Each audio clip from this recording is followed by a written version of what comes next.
langsung saja pada pembahasan pertama, yaitu demokrasi Indonesia periode Orde Baru 1965 sampai 1998.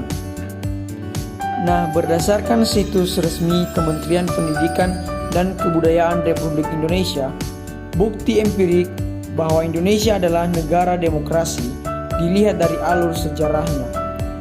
Nah, alur sejarah yang menyatakan bahwa Indonesia negara demokrasi yaitu sebagai berikut. Yang pertama yaitu pemerintahan masa revolusi kemerdekaan Indonesia. Yang kedua, pemerintahan parlementer. Ketiga, pemerintahan demokrasi terpimpin. Keempat, pemerintahan Orde Baru. Dan kelima, pemerintahan Orde Reformasi.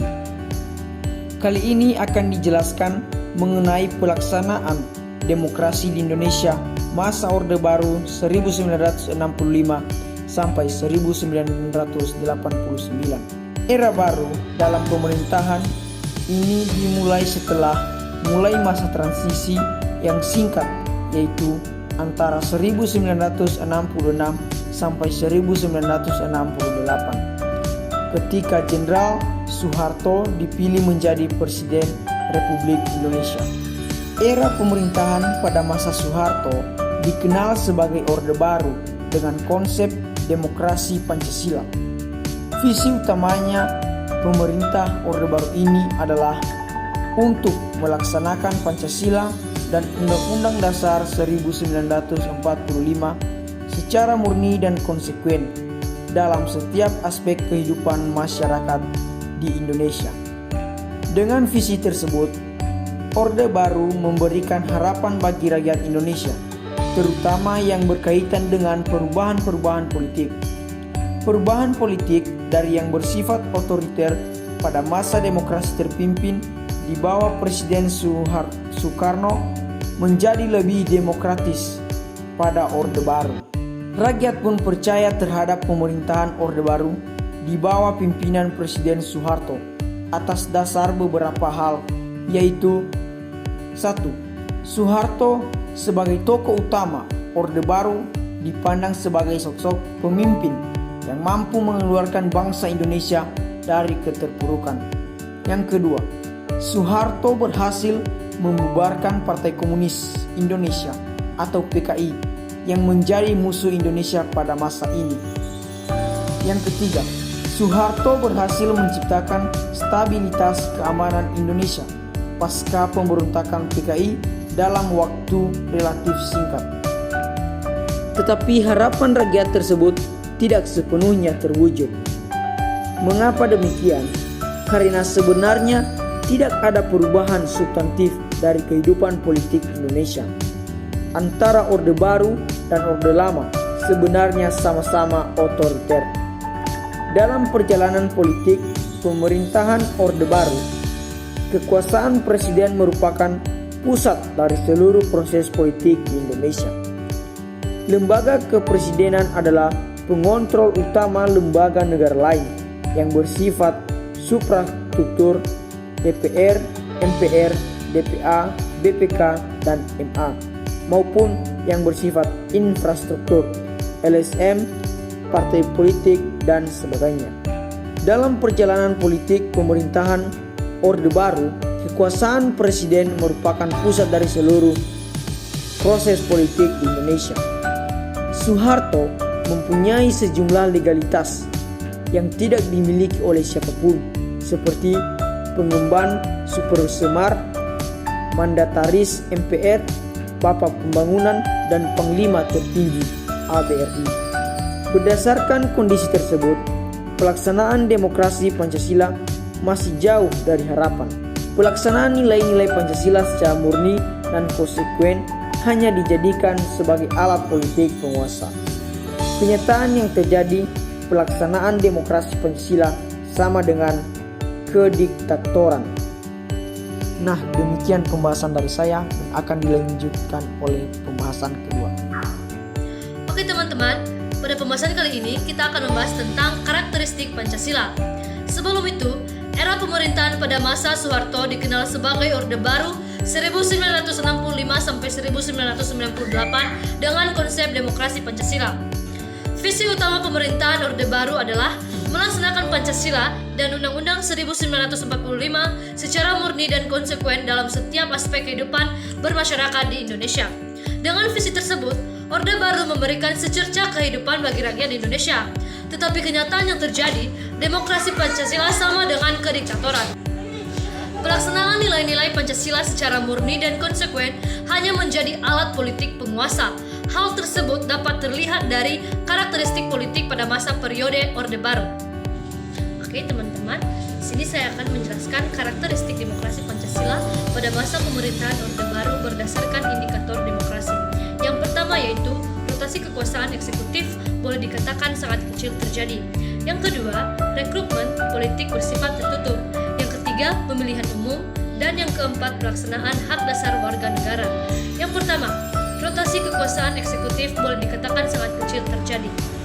Rotasi ini terjadi pada gagasan yang lebih rendah seperti gubernur, bupati, atau wali kota, camat, dan kepala desa. Perubahan selama pemerintahan Orde Baru hanya terjadi pada jabatan wakil presiden, sementara pemerintahan secara general masih tetap sama. Yang kedua yaitu rekrutmen politik bersifat tertutup. Rekrutmen politik adalah proses pengisian gagasan politik dalam penyelenggaraan pemerintah negara. Untuk lembaga eksekutif yaitu pemerintahan pusat maupun daerah. Untuk legislatif yaitu MPR, DPR, dan DPRD. Dan untuk yang terakhir yudikatif yaitu MA. Demikian juga teman-teman dengan anggota badan legislatif. Anggota DPR dipilih melalui proses pengangkatan dengan keputusan presiden. Demikian juga dengan anggota badan legislatif. Anggota DPR dipilih melalui proses pengangkutan lokal atau gubernur dan bupati atau wali kota. Masyarakat di daerah tidak punya peluang untuk mengikuti pemimpin atau presiden memutuskan saja yang akan menjabat. Yang ketiga yaitu pemilihan umum.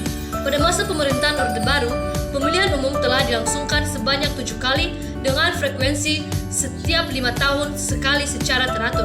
Tetapi kualitas pelaksanaan pemilihan umum masih jauh dari semangat demokrasi. Kenapa begitu teman-teman? Karena pemilu tidak melibatkan persaingan sehat. Terjadi banyak kecurangan-kecurangan yang sudah menjadi rahasia umum. Yang keempat yaitu pelaksanaan hak dasar warga negara masih lemah. Dunia internasional sering menyoroti politik Indonesia berkait perwujudan susunan hak dasar manusia, terutama masalah kebebasan pers. Persoalan mendasar adalah terlalu ada campur tangan bagian yang sangat terjadi atau sangat kuat untuk dilakukan. Selama pemerintahan Orde Baru, sejarah pembangunan surat kabar majalah terulang kembali seperti pada masa Orde Lama. Beberapa media massa dicabut surat izin penerbitnya atau diberedar setelah mengeluarkan laporan investigasi tentang berbagai masalah penyelewengan oleh pejabat-pejabat negara. Kebebasan pun untuk berpendapat sudah menjadi tidak ada. Pemerintahan melalui aparat keamanan memberikan ruang terbatas kepada masyarakat untuk berpendapat. Pemberlakuan undang-undang ini subversif membuat posisi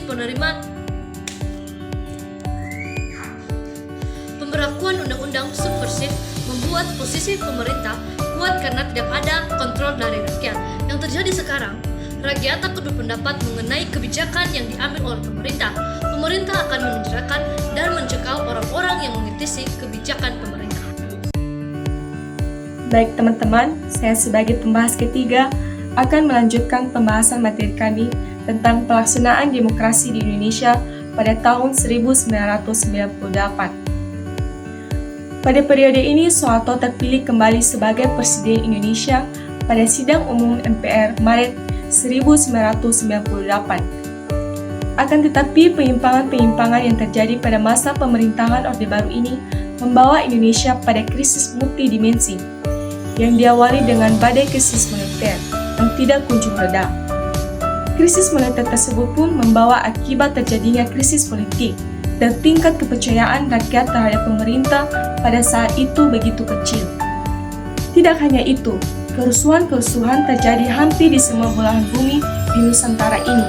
Akibatnya, pemerintahan Orde Baru di bawah pimpinan Soeharto pada saat itu terperosok ke dalam kondisi yang diliputi oleh berbagai tekanan politik, baik dari luar maupun dalam negeri.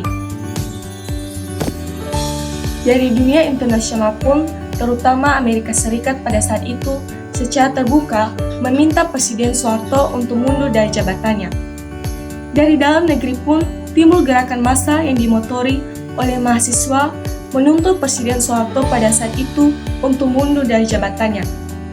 Tekanan dari massa ini tidak kurang dari 15.000 mahasiswa mengambil alih gedung MPR yang mengakibatkan proses politik nasional pada saat itu praktis lumpuh. Sekalipun Presiden Soeharto pada saat itu menawarkan berbagai langkah, antara lain perombakan kabinet dan membentuk Dewan Reformasi, akan tetapi Presiden Soeharto tidak punya pilihan lain kecuali mundur dari jabatannya. Dan akhirnya pada hari Kamis tepat tanggal 21 Mei 1998, Presiden Soeharto bertempat di Istana Merdeka Jakarta menyatakan berhenti sebagai presiden. Presiden Soeharto pada saat itu segera mengatur agar Wakil Presiden Habibie disumpah sebagai penggantinya di hadapan Mahkamah Agung. Saat itu, kepemimpinan nasional segera beralih dari Soeharto ke Habibie. Pemerintahan presiden pada masa Habibie pada saat itu mampu bertahan selama 1 tahun. Nah, teman-teman, dalam masa pemerintahan Presiden Habibie ini muncul beberapa indikator, antara lain yaitu: pertama, diberikannya ruang pers sebagai ruang publik untuk berpartisipasi dalam berbangsa dan bernegara. Kedua, diberlakukannya sistem multipartai dalam pemilu tahun 1998. Demikian penjelasan dari saya, akan dilanjutkan oleh pembahas selanjutnya. Terima kasih. Saya akan meneruskan pembahasan dari teman saya, yaitu pelaksanaan demokrasi di Indonesia pada periode 1998 sampai sekarang.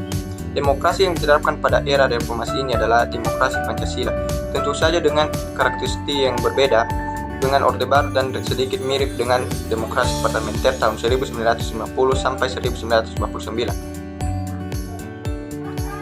Ada beberapa contoh dari parlementer dari tahun 1950 sampai 1959. Yang pertama yaitu pemilu dilaksanakan jauh lebih baik dari sebelumnya, di mana mulai tahun 2005 kepala daerah seperti gubernur, bupati, wali kota dipilih langsung oleh rakyat. Kedua, rotasi kekuasaan dilakukan mulai dari pemerintah pusat sampai pada tingkat desa. Ketiga, pola rekrutmen politik untuk pengisian jabatan politik dilakukan secara terbuka. Keempat, yaitu sebagian besar hak dasar rakyat dapat terjamin.